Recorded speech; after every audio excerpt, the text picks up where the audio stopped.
All right, barbell back squat. I'm gonna break down the techniques for you, technique cues that you should follow, the do's and don'ts. The goal of this video is for you to feel confident performing a barbell back squat in the PR Fitness app. So let's dive into it. First things first, I'm gonna touch on shoes. Hard, flat shoes are gonna be the most ideal to squat in. Something with an elevated heel is even more preferable. Big, chunky, supportive running shoes are not gonna be ideal to squat in. You're gonna get a lot of movement in your foot because it's designed to support yourself while you're running, but that is not what you want when you're squatting. You do not want your feet moving around while you're squatting. So if you're in a big, chunky shoe, you can squat in bare feet or socks, and I find that to be a lot better than squatting in a running shoe.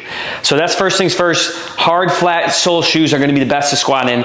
Second thing, let's talk about how we're gonna set up. So you want your feet around shoulder width apart, all right? Everyone's setup is gonna be a little bit different, but you don't wanna be super narrow right here. I'm not breaking down narrow squats, and you don't wanna be super wide, okay? You wanna be right around shoulder width apart, all right? So that's the first thing. Once you get shoulder width apart, you want to avoid being totally locked out with your knees, okay? So my knees are totally locked out right here. We don't want this. You want a slight bend in your knees before you lower into that squat, okay? What happens when your knees are all the way locked out, you're almost doing like a free-for-all, and you're just like, or free-falling, you're just free-falling down and you're coming back up. I don't want you locking your knees out at the top either. So soft knees, have a slight bend in the knee. When you go down into the squat, so notice how my toes are pointing slightly out. Your knees should be tracking basically neutral or out slightly, and I kind of have to do this, hold on, but out slightly when you're going down, okay? You do not want your knees coming in. If your knees are coming in, that's bad news. You do not want your knees tracking inward. You want them neutral to even slightly going outward on the way down, and I'll show you when I go into the squat here in a second. So, feet shoulder width apart, knees are tracking slightly outward, toes are pointing slightly outward.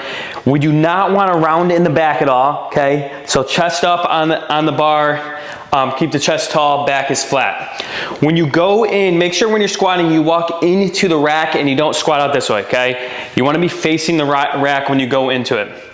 So hands can be right around, again, shoulder width apart. Everyone's gonna be a little bit different. Try not to be way wide out here. You can't really be narrow here, or it's gonna be hard and like, you know, crunch you up when you squat down. So let me take you through one set here. Hands shoulder width apart. I'm gonna go underneath the bar. I'm gonna take about 2 to 3 steps out, okay? You shouldn't be walking way out. You actually have to get a little bit away from the rack before you squat. But get your legs underneath you in the bar, underneath the bar, unrack it, take a couple steps out, okay? Feet are shoulder width, knees are slightly bent, and then you can lower down into the squat, okay? And notice how I'm getting down to parallel. I want you at least at parallel, okay? This is not low enough, this is not low enough either. You wanna be at least parallel, ideally a little bit lower if you can, okay? So you crank out the squats here. Bar is gonna stay basically over my ankles for the most part. You don't want it getting out too far away, and you obviously can't have it going backwards or it's gonna fall off your back. But lower down in the squat, come up, take a couple steps in and rack it. All right, so one thing I forgot to mention before I went into it, make sure you get both feet underneath you before you unrack it, okay? You don't wanna be doing this and unracking it. You don't wanna be doing this and unracking it, or it's gonna hurt your back, okay? Now, if you're somebody that has a problem getting below parallel or to parallel at all, it is probably a ankle mobility problem. So one, what you need to do for that is you have to do some ankle mobility, okay? Those are very easy to find. You can Google ankle mobility exercises.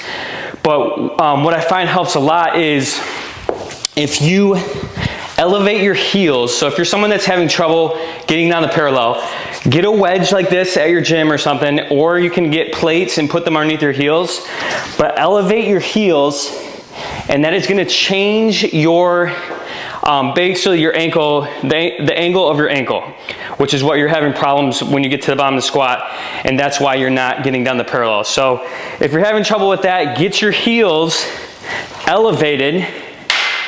Okay, same deal, set yourself up, shoulder width, heels are now elevated, and you're gonna find that it's a lot easier to get down into a parallel squat, okay?